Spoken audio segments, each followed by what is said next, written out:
Hey guys, tonight we slip into a world that's as familiar as it is foreign. Imagine waking not in your soft bed, but on a straw pallet that scratches your skin. You blink against a smoky haze because the fire in the hearth has no chimney, just a hole in the roof, and everything smells faintly of ash, animals, and people. Congratulations, you've just opened your eyes in a medieval European village. And spoiler alert, you probably won't survive this.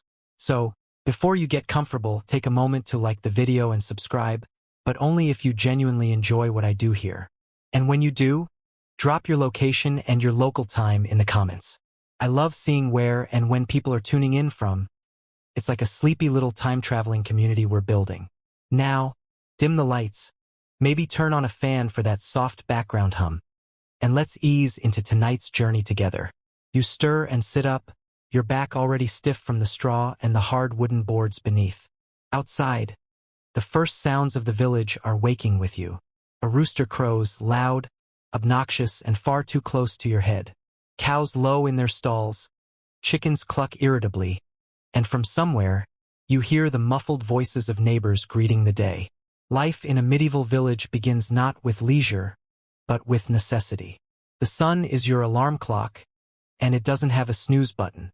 You step outside and are hit with a flood of sensations. The air is damp with morning mist, and the smell of earth and manure wraps around you like a cloak. To your left, you see a line of huts that look more like patched-up sheds than permanent homes. Their roofs sag under the weight of thatch, and smoke curls lazily upward through small openings. To your right, fields stretch out, freshly plowed furrows still dark with moisture. A small cluster of villagers shuffle about, already busy with their tasks. No one here gets to sleep in. A dog runs past you, ribs visible beneath its fur, barking as it chases a pair of geese. Children dart through the mud, barefoot, laughing despite the chill that seeps through everything. And then there's the market square, or what passes for one. A patch of open ground, scattered with stalls cobbled together from wood and cloth. You wander closer, curiosity tugging you along. The sounds grow sharper. Metal pans clanking, a woman calling out the price of her bread, a man shouting about the freshness of his fish, which, judging by the smell, has been around longer than you'd like. A goat bleats angrily as it's tugged by a rope, and somewhere in the mix, a fiddle scrapes out a lively tune. Here's your first mainstream historical fact to anchor you. Most medieval villages were self-sufficient.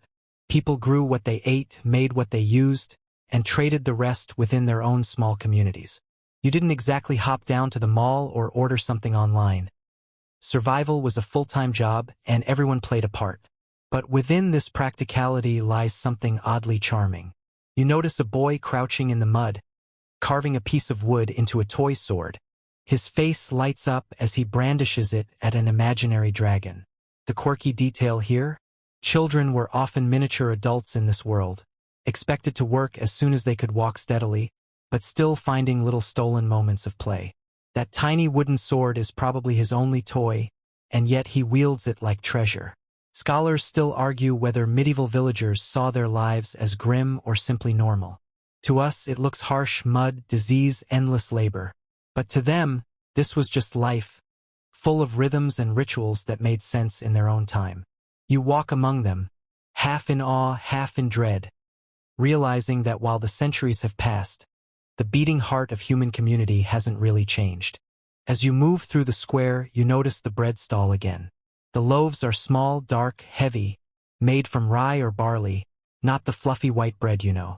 They cost more than you'd expect, and you remember that for many peasants, bread took up the majority of their diet. Imagine chewing something that dense, day after day, with barely any variety. And no, there's no Nutella to spread on it. The people around you glance curiously your way, their eyes narrowing at your strange clothes. You probably look wildly out of place in your modern outfit. One woman whispers behind her hand, and you catch the unmistakable rhythm of gossip. Don't worry, you're not the first outsider to be gawked at in a medieval village. Though back then, a stranger could be anything from a traveling merchant to a thief or even a spy. Let's just hope they don't decide you're the latter. The morning rolls on, the square buzzing with activity. You spot a pig rooting through a pile of discarded scraps, ignored by everyone else. A cart lumbers past, its wheels creaking, pulled by a weary ox. The driver swats at it lazily, humming a tune you don't recognize. The sheer rawness of everything strikes you. There's no polish here, no Instagram filter, just the smell of sweat, animals, wood smoke, and survival. And yet, there's a strange coziness, too. As you pause near the bread stall, the woman offers you a small chunk, more out of curiosity than generosity. You chew, and it's tough, earthy, but filling. For a moment, you're part of the rhythm of this place. The village wakes around you, alive with its own heartbeat. And you, modern intruder that you are, can't help but wonder. How long could you really last here, without your phone, without electricity, without the 100 small comforts you take for granted? But for now, you blend into the crowd, listening, watching, and breathing in the smoke and mud perfume of medieval dawn. You wander deeper into the heart of the village, and the first thing that really strikes you isn't the sight of rough-hewn houses or the patchwork of muddy paths. It's the smell.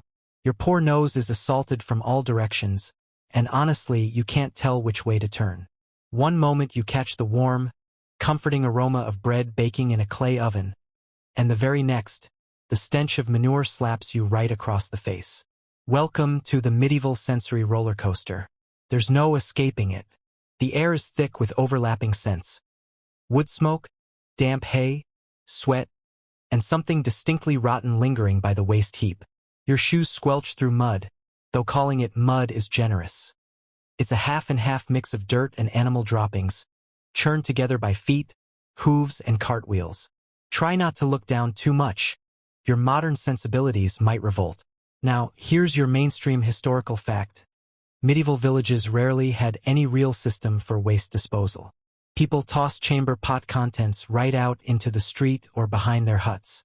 Imagine walking home in the dark and stepping into a puddle you definitely didn't want to. Yep, medieval streets were not just muddy. They were biohazard zones. But even in this chaos, there are moments of comfort. You pass a baker's hut where a woman slides round, golden loaves from her oven.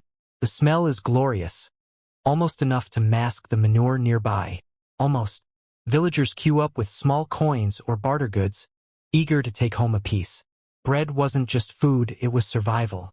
And if you were lucky enough to live near a baker, you got to start your day with that fleeting luxury of warm, yeasty fragrance. Just as you're enjoying this whiff of heaven, a man walks by carrying a bucket of fish. The scent flips instantly from blissful to briny. You gag a little, because medieval fish didn't exactly travel in refrigerated trucks. By the time it reached an inland village, it often had a special aroma that even the strongest herbs couldn't disguise. People got used to it. You, on the other hand, might never eat sushi again. For your quirky detail, villagers often tried to disguise bad smells with herbs or flowers pinned to their clothes. Not because they were fashion-forward, but because they thought foul odors carried disease. So yes, if you see someone walking around with lavender stuffed in their tunic, it's basically the medieval version of Febreze. You stop near a pig pen, where the smell is so strong you swear it burns your nostrils. Pigs grunt and shove each other, rolling gleefully in muck. The farmer doesn't even flinch. He probably doesn't notice anymore. You realize quickly that medieval people lived nose-deep in smells we'd consider unbearable. For them, this was just Tuesday. Scholars still argue whether medieval villagers actually found their environment disgusting, or if their senses simply adjusted to what was normal.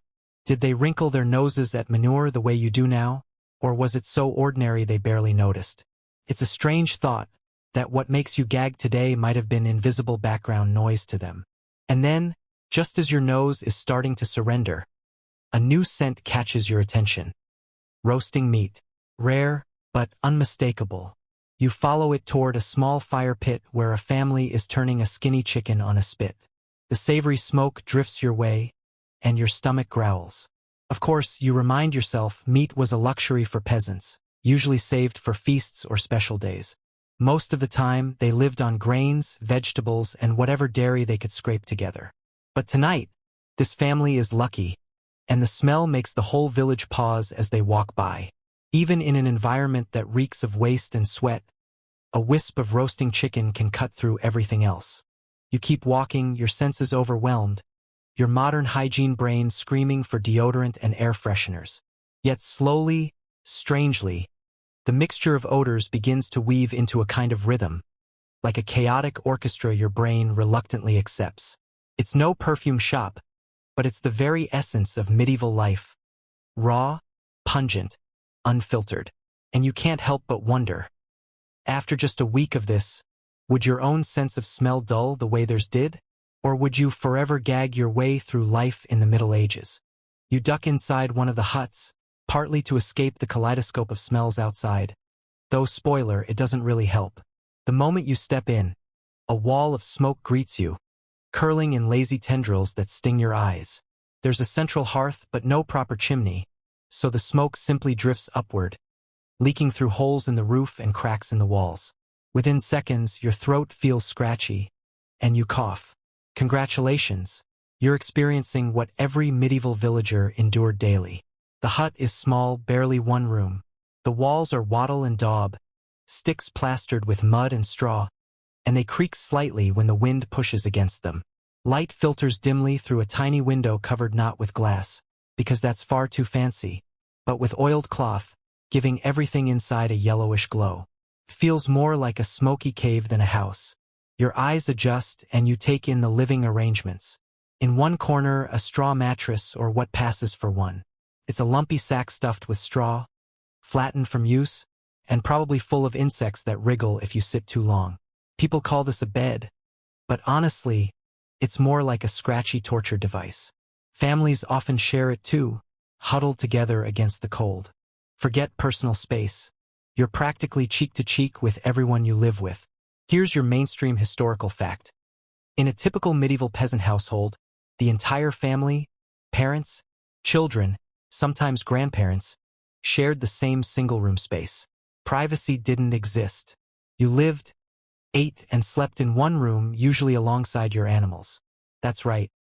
Chickens clucking at your feet, a goat tied near the door, maybe even a pig snuffling in the corner. They weren't just livestock, they were warmth in the winter and wealth on four legs. And here's the quirky detail. Sometimes villagers used dried animal dung mixed with straw as extra insulation, stuffing gaps in the walls. Imagine lying in bed at night, staring at a wall you know is basically cowpat plaster. Cozy, right? You wander further in, ducking to avoid a beam. A small table sits in the center, rough-hewn, scarred by years of use. Around it are stools and a bench, none of them comfortable. A pot hangs over the fire, bubbling faintly with some unidentifiable stew that smells earthy and vaguely sour. You can guess it's a mixture of grains, maybe cabbage, possibly some beans, if you're lucky, a scrap of meat. Dinner is less about flavor and more about survival. The smoke clings to everything, your clothes, your hair, even your skin. No wonder medieval people rarely washed bedding. It would just be smoky again in hours. You glance upward and notice hams and herbs hanging from the rafters, drying in the constant haze. They look both practical and unsettling, shadows looming above your head like trophies. You notice a cradle wedged into one corner, a baby inside wrapped tightly in swaddling cloth, asleep despite the noise. Next to it, a woman mends clothes by the light of the fire.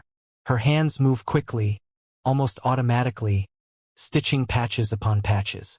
Garments are precious. When they wear out, you don't throw them away. You repair them until the fabric barely holds together. Scholars still argue whether the smoky, cramped huts shorten lifespans significantly or if people simply adapted to the constant exposure. Respiratory issues were almost certainly common, but since most villagers didn't live long enough to grow old, it's hard to separate fact from inevitability. Either way, your modern lungs are already begging for an inhaler. At night, this hut transforms. The fire burns lower, casting flickering shadows across the walls. Everyone squeezes onto the straw mattress, or the floor if there's no space. The animals shuffle nearby, their warmth mingling with the smoky heat. You can imagine the soundscape. Snores, coughs, bleating goats, and the occasional mouse rustling in the thatch. It's not exactly peaceful, but it's what passes for home. You run your hand along the wall, gritty with soot, and try to picture living here, day after day, year after year. It's humble, yes, but also claustrophobic. Outside may stink of waste, but in here, you're wrapped in a haze that never lifts. Still, there's a strange intimacy to it. Everyone gathered close, firelight dancing on tired faces, food and warmth shared in a single space. You're an outsider, but you can almost feel the heartbeat of family life in this cramped hut. And maybe, just maybe, that closeness is what helped people endure a world so rough and raw. You don't get long to sit in that smoky hut before someone tugs you back outside. Daylight has fully broken now, and with it comes the expectation that you pull your weight. No lounging around, it's chore time. In the medieval village, work is not optional. It's survival. The first task you're roped into is fetching water. You're handed a rough wooden bucket and pointed toward the village well. The path is muddy, of course, and your shoes slip more than once as you trudge along. Villagers queue up, chatting quietly as they wait their turn. When at last you haul the bucket up with a rope, the water inside looks less than appetizing. Cloudy, flecked with bits of debris. You hesitate, but everyone else dips in confidently. They've grown up with this, you haven't. Now, here's your mainstream historical fact. In many villages, wells were communal, but they weren't always safe. Contaminated water was common, and outbreaks of disease often followed. But without modern plumbing, this was the only option. Ale and weak beer were often safer to drink than plain water. Imagine that, hydrating on beer at breakfast, lunch, and dinner. You stagger back with your bucket, arms aching already. Waiting for you is another villager, who immediately drags you toward the fields. There's plowing to do, and guess what? You're the extra muscle. You grab the wooden handle of a crude plow while an ox lumbers forward, groaning at the weight. The soil is heavy, clumped, and your shoulders scream in protest as you try to keep the blade straight. You're drenched in sweat within minutes. Meanwhile, other villagers hoe the earth by hand, sowing seeds, or bending low to pull weeds. Children scatter to chase crows from the field, waving their arms like tiny scarecrows. There's no idle moment. Every hand counts, even the smallest ones. For your quirky detail, medieval peasants often worked barefoot in the fields, even in chilly weather. Shoes were expensive and wore out quickly, so people saved them for special occasions. You glance down and realize your feet, covered in mud and who knows what, would never survive without your modern sneakers. Hours pass under the sun, though you can't quite tell how many. Time is measured less by clocks and more by the position of the sun and the toll of church bells. Your back aches, your hands blister, and you find yourself gasping for air, while the villagers around you continue as though it's just another day. For them, it is. For you, it feels like a medieval boot camp you never signed up for. Scholars still argue whether peasants worked, sunup to sundown, without rest or whether their days were broken up by more pauses than we assume. Some records suggest seasonal rhythms mattered more, long, brutal hours during harvest, but slightly easier stretches in winter. Either way, you're discovering firsthand that easier still doesn't mean easy. By mid-morning, you're shifted to another chore, tending animals. You help herd sheep to pasture, stumbling as the flock surges around you. The shepherd, a wiry man with weathered skin, whistles and calls, his dogs snapping at the sheep's heels to keep them in line. It's chaotic, noisy, and exhausting, but essential. Sheep mean wool, and wool means clothing, warmth, and trade. Back near the huts, women are busy with their own ceaseless tasks. Spinning wool, churning butter, grinding grain with heavy stones. You're handed a grinding quern, and the repetitive motion nearly numbs your arms. The coarse flour that results will become the same dense bread you chewed earlier, but right now it just feels like a punishment disguised as productivity. By the time noon approaches, you're drenched in sweat, your muscles trembling, and your stomach growling. And this is just a typical morning. No gym memberships needed here.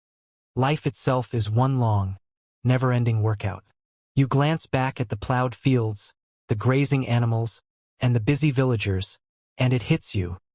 This isn't just labor. The survival stitched into every action. Miss a chore and someone goes hungry. skip a task, and the whole community suffers. In the Middle Ages, work isn't about ambition, it's about endurance. And as you rub your sore shoulders, you can't help but wonder, how many mornings like this could you actually take before collapsing completely? The sweat is still damp on your brow when the sound cuts through the village, the slow, steady toll of church bells. The rhythm is unmistakable, echoing across the fields and through the smoky huts, pulling everyone's attention toward the squat stone church at the center of the settlement. No matter what chore you're in the middle of, those bells dictate your rhythm. Work pauses, tools are set down, and people drift toward the sound as though pulled by an invisible thread. You follow along, falling in step with the crowd. The church is small compared to the grand cathedrals you've seen in photos, but here it's the beating heart of the village. Its thick stone walls stand out against the timber huts, its wooden door carved roughly with crosses and faded symbols. You step inside and immediately feel the temperature shift. Cooler, quieter, the air tinged with beeswax and incense. This is where you get your mainstream historical fact. Religion in medieval Europe wasn't just a private belief. It shaped every aspect of daily life. From birth to death, the church was there, baptizing you, marrying you, burying you, and constantly reminding you of sin in between. Villagers measured time not by calendars on their walls, but by the liturgical year, fasts, feasts, saints' days, and holy seasons. You shuffle to the back of the nave as the villagers kneel on rough wooden benches or the stone floor itself. The priest appears, draped in worn but ornate vestments, chanting in Latin. You don't understand a word, and neither do most of the people around you, but that doesn't matter. The ritual, the rhythm, the sound, it's all about participation, not comprehension. The incense swirls in the air, making your eyes water again. Bells jingle softly during the Mass, and when the priest raises the bread and wine, a hush falls so heavy you almost stop breathing. For these villagers, this isn't just bread and wine. It's a direct encounter with the divine. To miss Mass would be unthinkable, both socially and spiritually. Now for the quirky detail. Strict fasting rules often meant people went without meat, eggs, or dairy for long stretches, sometimes up to half the year. Imagine a diet where cheese feels like contraband and butter is a guilty pleasure. People got creative, even inventing fake eggs, made from almond paste and saffron to get around restrictions. So yes, medieval villagers were basically early food hackers. You glance at the faces around you, lined with hardship, yet softened in this moment by devotion. Some close their eyes, lips moving silently in prayer. Others sneak glances at neighbors, because gossip never truly rests, even in sacred spaces. Children fidget, one tugging at his mother's veil, another tracing patterns in the dust on the floor. The priest's voice drones on, timeless, steady, like a river that has always flowed and always will. Scholars still argue whether religion was experienced more as deep faith or as social obligation. Did people truly feel awe and belief, or was it more about belonging, about not being the odd one out? Whatever the truth, the church's grip on life was ironclad. Even those who doubted had little choice but to kneel with everyone else. After Mass, villagers spill back into the sunlight, crossing themselves as they go. The bells toll again, releasing them back into their world of fields and chores. But the day is now marked, divided, sanctified by ritual. For a few moments, everyone stepped out of the mud and smoke and into something larger than themselves. You find yourself blinking against the brightness outside, the sound of bleating goats and clucking chickens rushing back in to fill the silence. Yet in your ears, the faint echo of the bells lingers. And as much as you may be a stranger here, you feel that pull too, that need to belong, to fall into the rhythm that has ordered life for centuries. For these villagers, faith isn't just part of the day. It is the day. By the time you're back outside, the bells still echoing faintly in your ears, your stomach starts reminding you that all this medieval adventuring requires fuel. Luckily, it's mealtime, or at least as close as it gets here. You glance around, and soon enough you're ushered into a hut where a family is settling down to eat. No fancy dining tables, no silverware laid neatly in place. Just a rough wooden board, some benches, and a clay pot steaming gently in the center. The first thing set in front of you is a thick slice of bread. It's dense, coarse, and dark from rye flour. Forget fluffy white loaves. This bread could double as a weapon if you threw it hard enough. Still, it's filling, and bread forms the backbone of the medieval diet. In fact, here's your mainstream historical fact. In some regions, peasants consumed up to 2 pounds of bread per person per day. It wasn't a side dish, it was the dish. Next comes the gruel ladled out from the pot. It's a grayish porridge made from oats or barley, thinned with water and flavored, if you can call it that, with a hint of onion. You raise your wooden spoon, no forks here. They don't show up widely in Europe for centuries, and take a cautious bite. It's bland, earthy, and vaguely smoky, probably from the perpetual fire. Not awful, but let's just say you won't be asking for the recipe later. A jug of ale is passed around. It's weak, barely alcoholic, more like liquid bread than a drink. Children sip it too because remember, that well water you fetched earlier isn't exactly trustworthy. Hydration, medieval style, comes with a foamy head. Now for your quirky detail. Peasants often flavored their food with whatever herbs grew wild nearby: nettles, garlic, leeks. Sometimes they even tossed in scraps of weeds, not because they were adventurous foodies, but because calories were calories. One chronicle even mentions people making bread from ground-up tree bark during famines. Suddenly, your tough rye loaf doesn't seem so bad. Every now and then, if the family is lucky, a scrap of meat or a sliver of cheese finds its way onto the table. Today, it's a tiny piece of salted pork, so salty you instantly crave more ale. Meat is precious, often eaten only on feast days or when an animal is too old to keep. Chickens? Those are more valuable for their eggs than their flesh. Cows? You'd get more out of them alive, producing milk. But when meat does appear, it's like a festival for your taste buds. Scholars still argue whether medieval peasants were perpetually malnourished or if their diets, though monotonous, were more balanced than we assume. Bread, beans, vegetables, dairy, and occasional meat actually gave them more vitamins than some industrial-age diets centuries later. Still, famine was never far away, and one bad harvest could send an entire village spiraling into hunger. You chew another mouthful of bread and realize mealtime here is less about savoring flavors and more about survival. Plates are scarce, so people share from communal bowls. Everyone eats with spoons, knives, or just their hands, and double-dipping isn't just tolerated, it's expected. You glance around nervously, but no one bats an eye. The baby gurgles happily as it's fed spoonfuls of gruel, while the father of the household tears his bread into the stew, soaking it until it softens. The children eat quickly, clearly used to competing for their share before the pot is scraped clean. There's no dessert waiting afterward, no sweet finish. Once the bowl is empty, the meal is done.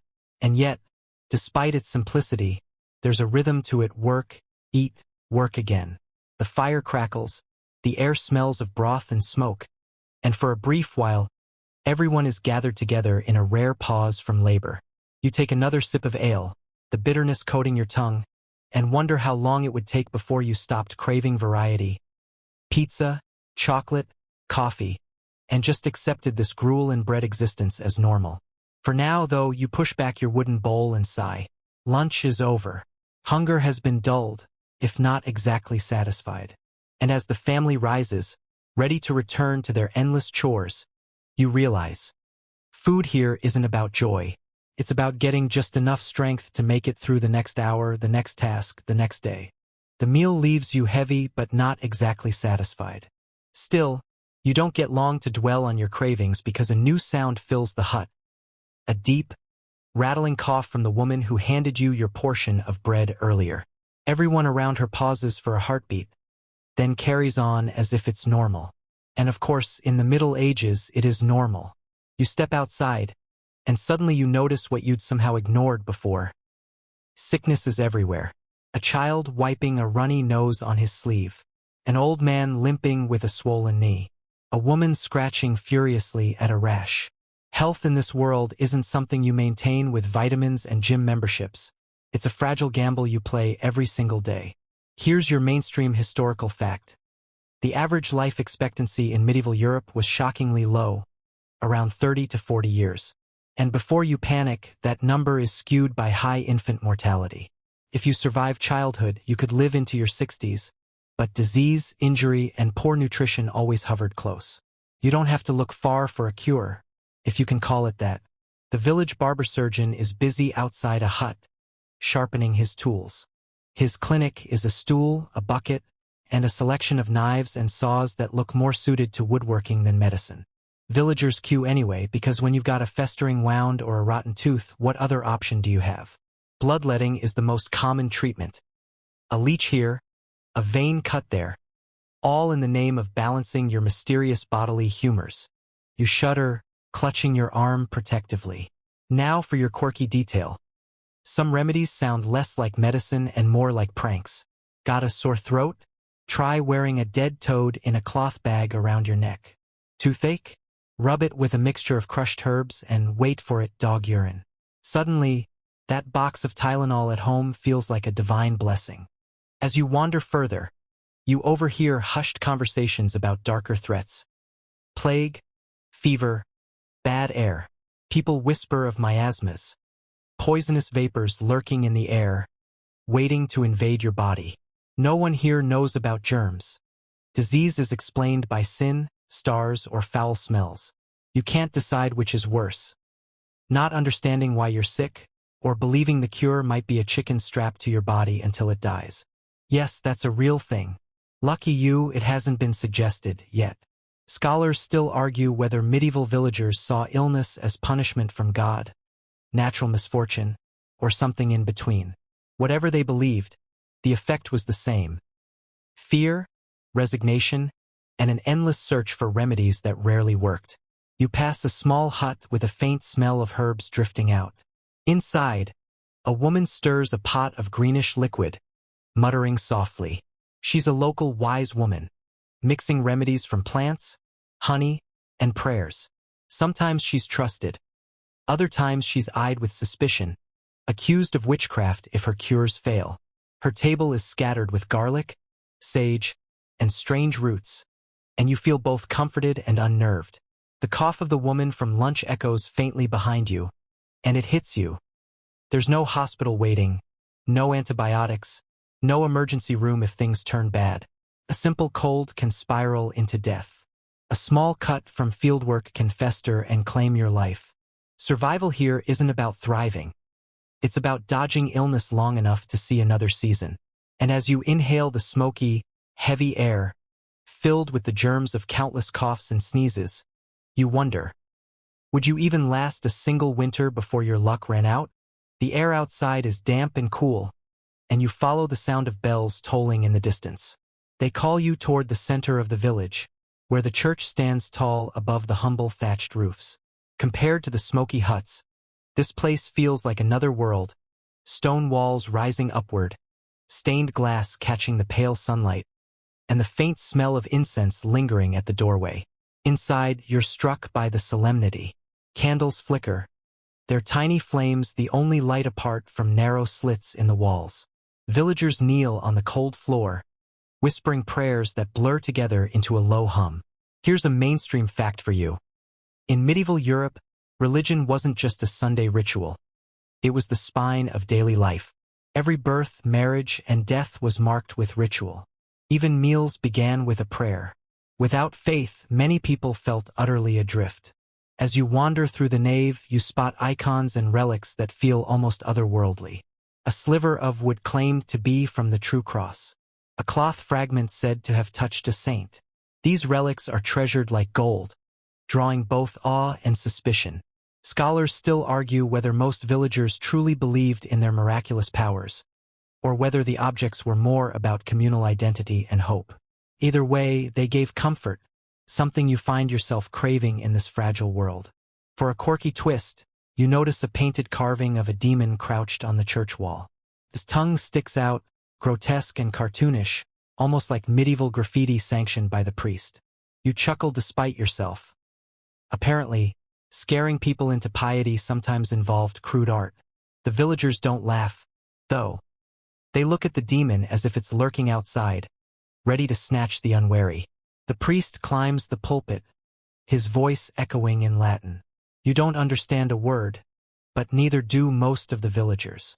Latin is the language of the church, not the people.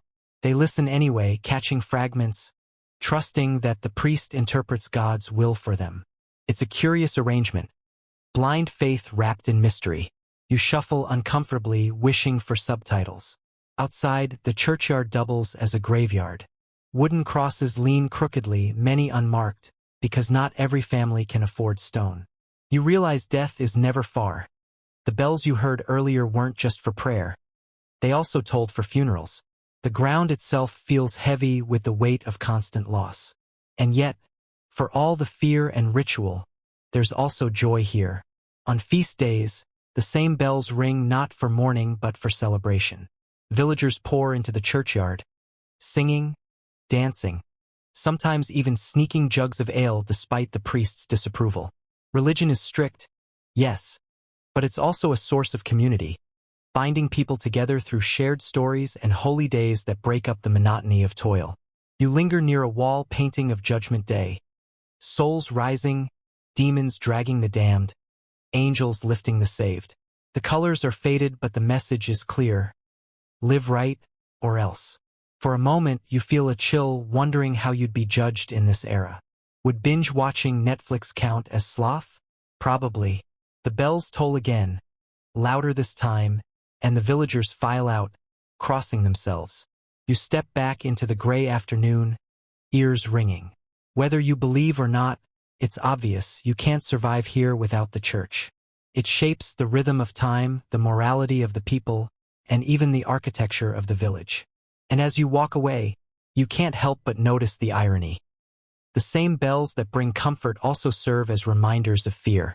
Hope and dread side by side, like everything else in medieval life. The church bells fade behind you, and soon another sound takes their place. The clanging of metal on metal, sharp and rhythmic. You follow it until you find a low, smoky hut with a wide doorway, the glow of fire spilling out onto the muddy street. Inside, a blacksmith hammers furiously, each strike sending sparks dancing into the air. You step closer, squinting through the haze. The smith's arms are thick from endless work, his face streaked with soot, his leather apron stiff with grime. Around him hang horseshoes, iron nails, crude knives, and the beginnings of tools you can't quite identify. Here's your mainstream fact. In medieval villages, the blacksmith was absolutely essential. Without him, no plows, no nails, no weapons. The rhythm of village survival literally rang from his forge. But as your eyes adjust, you notice something odd. On one wall hangs a collection of charms and small tokens. Feathers, carved bones, even a dried animal paw. You ask about them, and someone nearby mutters that they're for luck. Quirky detail time. Many blacksmiths were seen as half-magicians, their work with fire and metal bordering on the mystical. People believed they could ward off evil spirits or curse enemies, depending on their mood. Suddenly, the sparks flying in the air feel more than just mechanical. They feel alive. A young boy drags in a scuffed plow blade, and the smith nods before plunging it into the coals. The hiss of steam fills the air as he shapes the glowing metal, hammer echoing like a heartbeat. Tools like these keep crops alive, which keeps villagers alive. You're struck by how fragile the chain is. If one man falls ill, the entire community suffers. Outside, the air is no less alive with sound. A woman's spindle whirs as she spins wool into thread. A weaver at a loom clacks back and forth, rhythm steady as breathing. Nearby, a leatherworker scrapes hide into shape for shoes. It's a symphony of survival, every craft feeding into another. Scholars still argue whether these trades were truly independent professions or whether they were part-time extensions of farming life. Either way, each one is a gear in the same medieval machine. You catch a whiff of something acrid and turn your head. Someone's boiling urine in a barrel. Disgust curls in your stomach until a villager explains. They use it to tan leather. That's your quirky double bonus fact. You're standing in a world where pee is a practical tool. Suddenly, the faint chemical smell of modern laundry detergent doesn't seem so bad. As you walk, you realize trades aren't just about objects, they shape identity. A miller is recognized by his flour-dusted clothes, a tanner by his stink, a smith by his burns and calluses. Each craft leaves its mark on the body as well as the community. You glance at your own clean hands and wonder what trade you'd even survive in. Probably none. Even children are part of this system. You see them sweeping, carrying wood, fetching water. Apprenticeship starts young, sometimes at 7 or 8, and it isn't always voluntary. Parents send their children to a master craftsman in exchange for food, training, and hopefully a future. It's less about choosing your dream job and more about surviving whichever role fate hands you. A traveling merchant passes through, his cart rattling with exotic goods, spices, cloth, shiny trinkets. Villagers crowd around, eyes wide, but few can afford more than a tiny purchase. For them, daily survival depends on local trade, not imported luxuries. Still, the merchant's arrival feels like a doorway to another world, one filled with wonders most villagers will never see. As dusk settles, the smith douses his forge, steam hissing like a final exhale. The village grows quieter, trades winding down until only the faint smell of smoke lingers. You step back, realizing just how much human effort keeps this fragile world spinning. Every nail, every thread, every shoe. None of it exists without hands blistered and backs bent. And you, soft modern creature, can't help but admit, you wouldn't last a single week at the forge, not with those sparks kissing your skin. By the time you leave the blacksmith's forge behind, the sky has shifted into a bruised purple. The air grows cooler, but the village itself hums with an energy that doesn't come from work. It comes from anticipation. A few fiddles screech into tune, a drum thuds like a heartbeat, and laughter spills across the common green.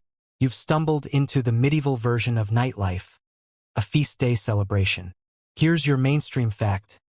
Festivals in medieval Europe were more than just parties. They marked the rhythm of the year, religious feast days, harvest festivals, midsummer, or carnival before Lent.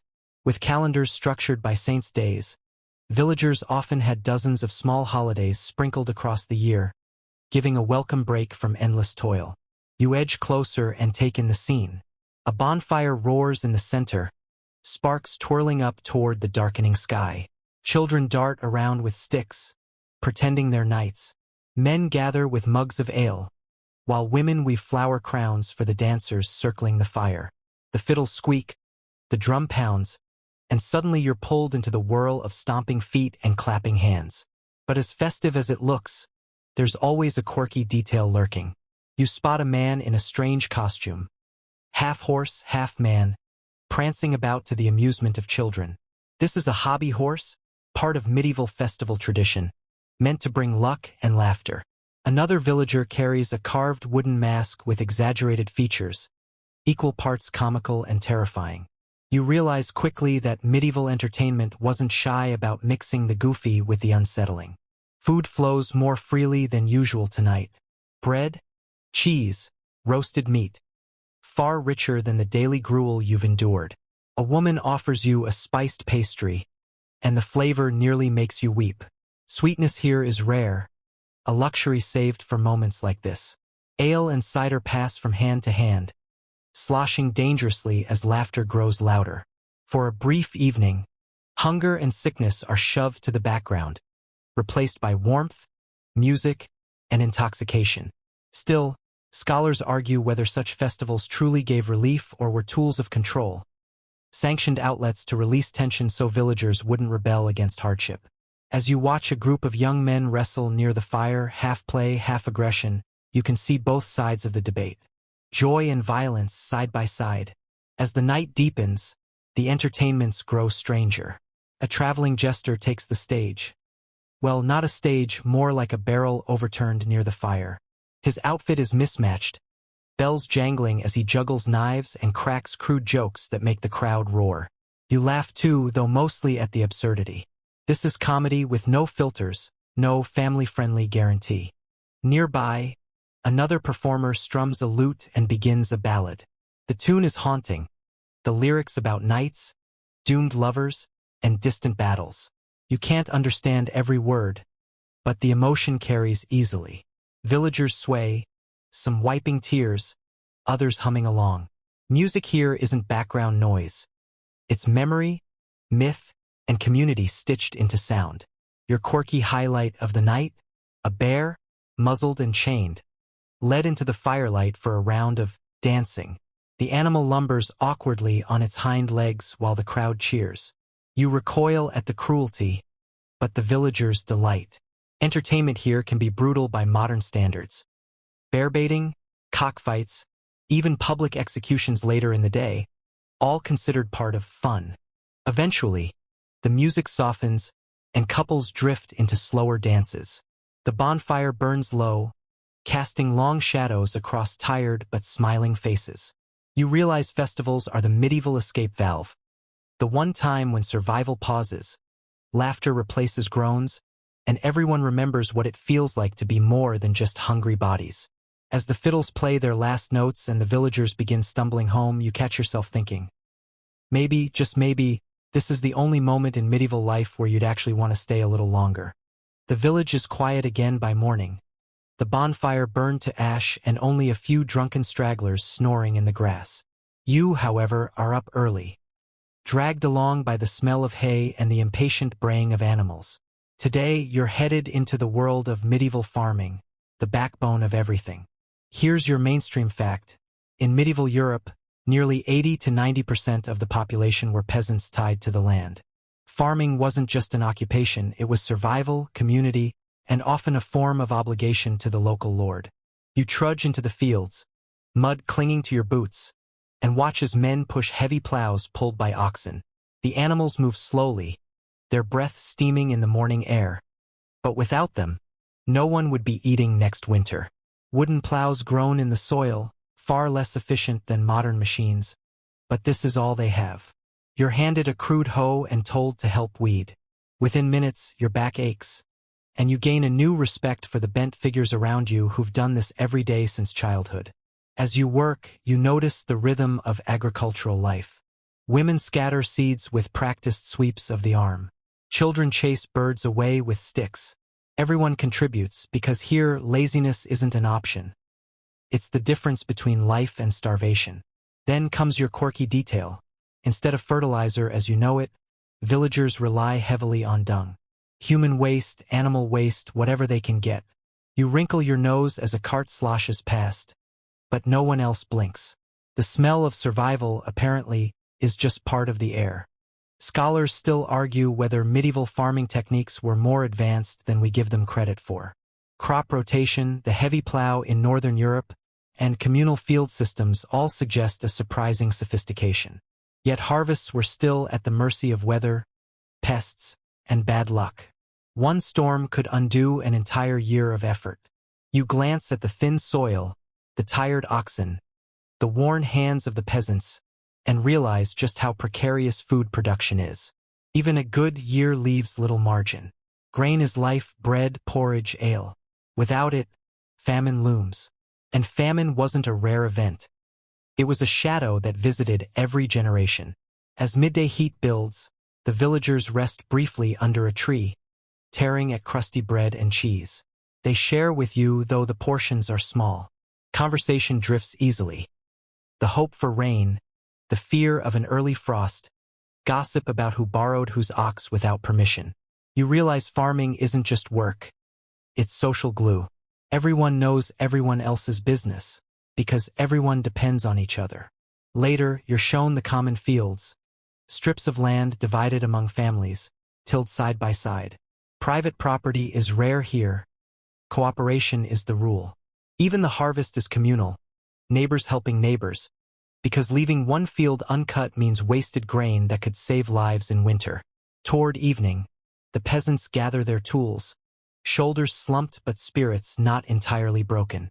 A few jokes, a song half-muttered, a child chasing after a runaway chicken. Farming is exhausting, dirty, and endlessly repetitive, but it's also what keeps the village heartbeat steady. As you stumble back toward the huts, blisters forming on your hands, you wonder, could you ever survive this endless cycle of sowing and reaping? Or would you crumple after just one season, defeated not by a sword or disease, but by the simple, grinding patience of the earth? The The fields fade behind you as the sun dips low, but you're not headed back to the smoky huts yet. A villager beckons you to follow the narrow path toward the edge of the woods. Soon, the air smells damp and green, and you realize you're about to step into a world both useful and dangerous: the medieval forest. Here's your mainstream fact. Forests in medieval Europe weren't just backdrops. They were vital sources of wood, game, berries, nuts, and herbs. At the same time, they were legally complicated. Many belonged to the local lord or even the king, and using them without permission could mean harsh punishment. You wander beneath the canopy, the light fractured into golden shards through the branches. A man shows you how to set snares for rabbits, while children gather mushrooms and handfuls of berries. But it's risky work. Not every mushroom is safe, and trial and error here sometimes means a painful death. You stick to berries nervously, and here's your quirky detail. In some villages, pigs were turned loose into the forest to forage for acorns, a practice called pannage. Imagine herds of snorting pigs trotting between the trees like some medieval version of free-range farming. You can't help but laugh at the sight. The forest, though, isn't only food, it's fear. Wolves still roam in certain regions, and the occasional bear too. You hear a distant howl and instinctively inch closer to the villagers. Darkness in the woods is no joke here. Scholars still argue whether medieval people saw the forest as sacred space, dangerous wilderness, or simply a resource. Folklore suggests all three. Tales of green spirits, witches, and bandits haunt these woods. For villagers, entering them is as much about courage as necessity. You stumble upon a woodcutter swinging his axe into a tree. Timber is treasure in this world, essential for building, tools, and fire. Yet not everyone has the right to chop freely. Lords often control the best stretches of forest. Unauthorized cutting could bring fines or worse. Every thud of the axe feels like defiance against unseen authority. Further in, you meet a healer gathering herbs. Yarrow, foxglove, willow bark.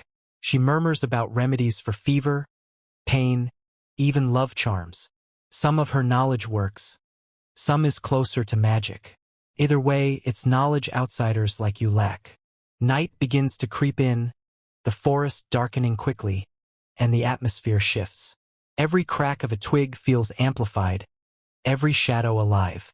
Villagers light torches and urge you to stay close. You suddenly understand why so many medieval stories warn against wandering alone into the woods. It's not just wolves and outlaws. It's the way the dark makes your own imagination betray you. By the time you emerge back into open land, the air feels almost lighter, as though you've shed the weight of unseen eyes. The village huts glow faintly in the distance, smoke rising into the twilight sky. And as you glance back at the tree line, you realize the forest is both lifeline and threat, provider of food, fuel, and fear. If you lived here, you'd spend half your life relying on it, and the other half avoiding it after dark.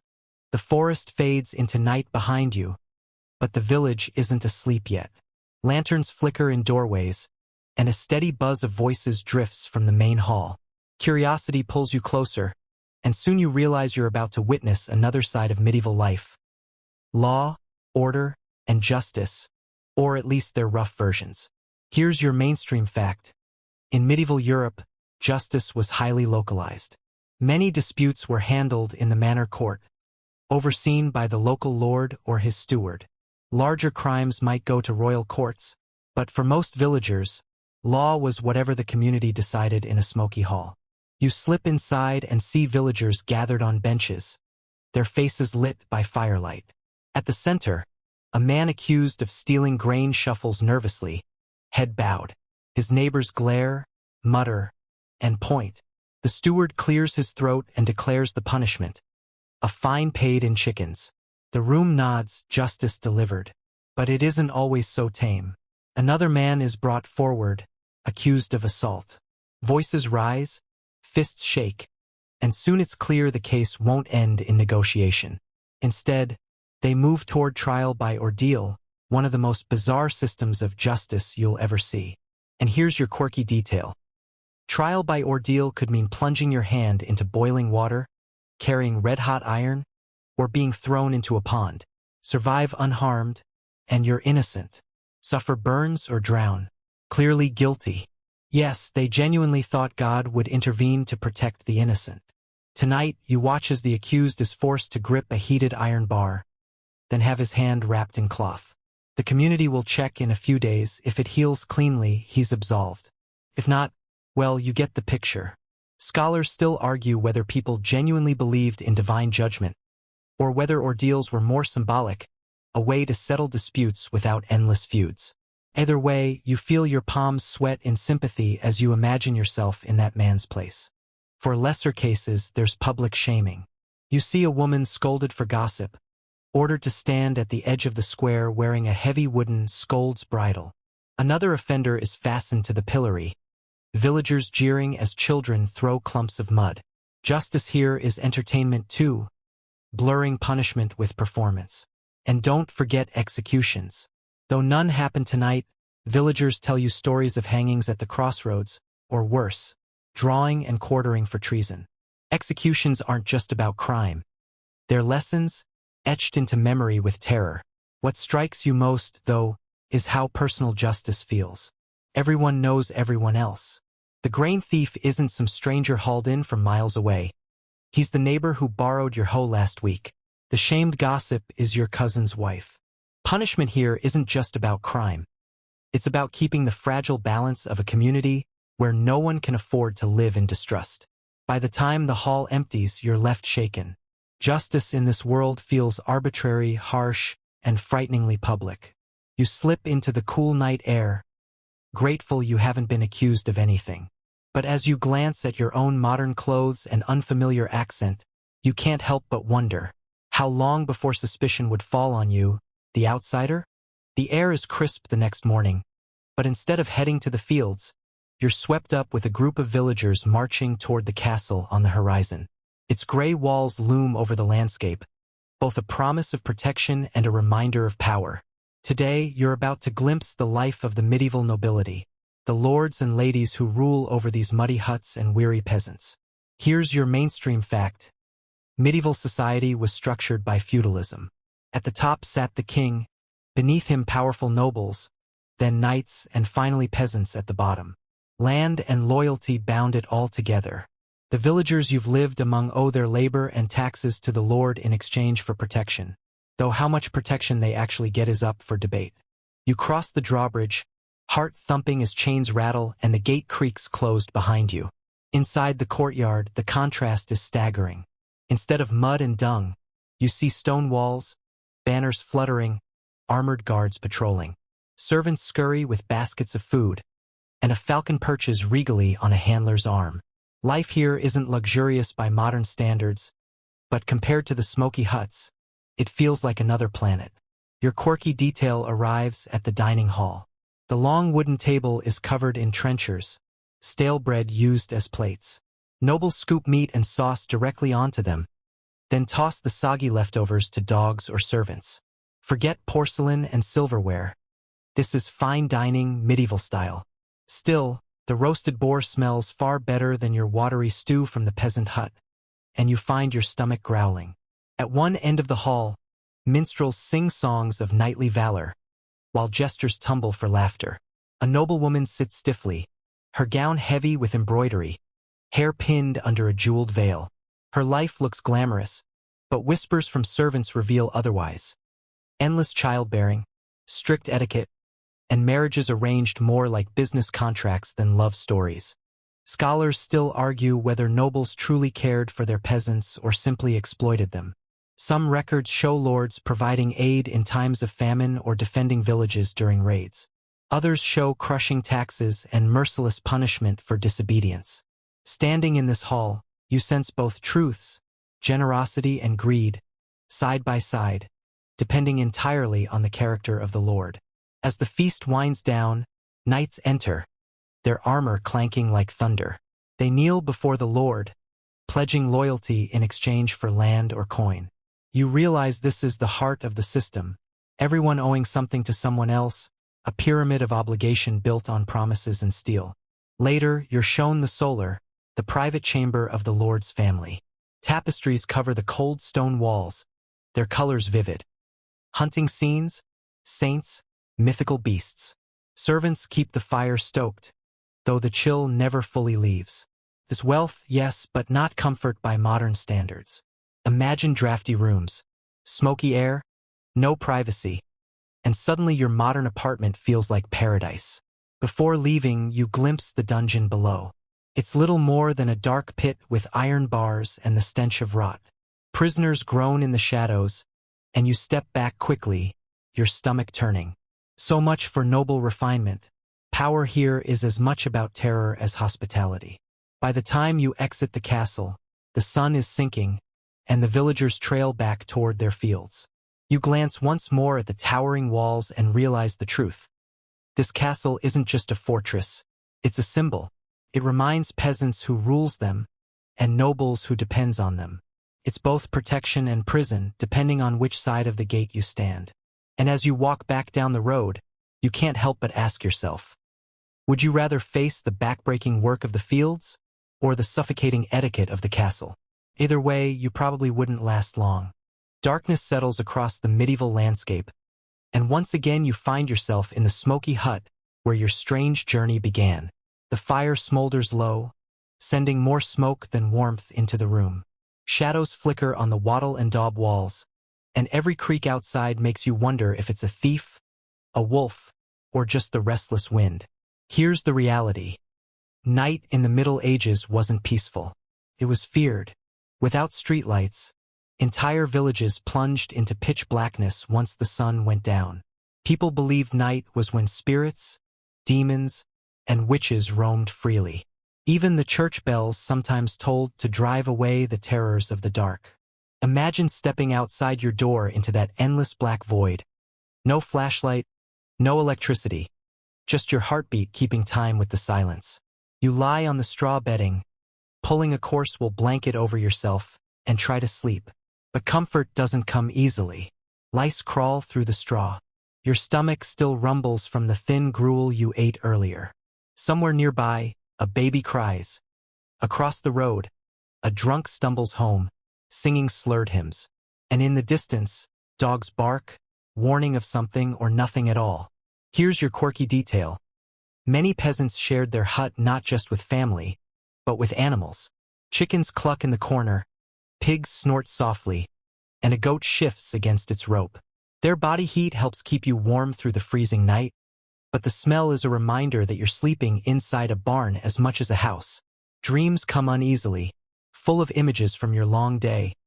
Lords in their castles, monks with their books, punishments in the square, music in the taverns, the endless weight of survival. You feel trapped between two worlds, the hard grind of peasant life and the rigid order of nobility. No matter where you turn, your freedom is crushed beneath duty, fear, and necessity. And then, for just a moment, you let yourself imagine escape. What if you could travel to another age, another place, where clean water pours from a tap, food is bought instead of grown, warmth comes from radiators instead of livestock, and the night is lit with glowing bulbs instead of guttering candles? You realize with a jolt, in your own time, the things you take for granted would seem like miracles here. The truth is plain now. Most people in medieval Europe didn't dream of adventure or greatness. They dreamed of surviving another day, of making it through winter, of protecting their children. Life was a constant negotiation with hunger, sickness, and the whims of those above them. As the night deepens, you close your eyes, but the sounds of the medieval world press in on you. The rustle of hay, the whistle of the wind, the faint scratching of rats in the corner. Your heart beats faster, and you whisper the question you've been circling all along. Would you last a day here? The silence answers for you. Probably not. And with that, the darkness folds around you, and the journey fades, leaving you grateful, unsettled, and a little awed by the resilience of those who lived and endured in this world so far removed from our own.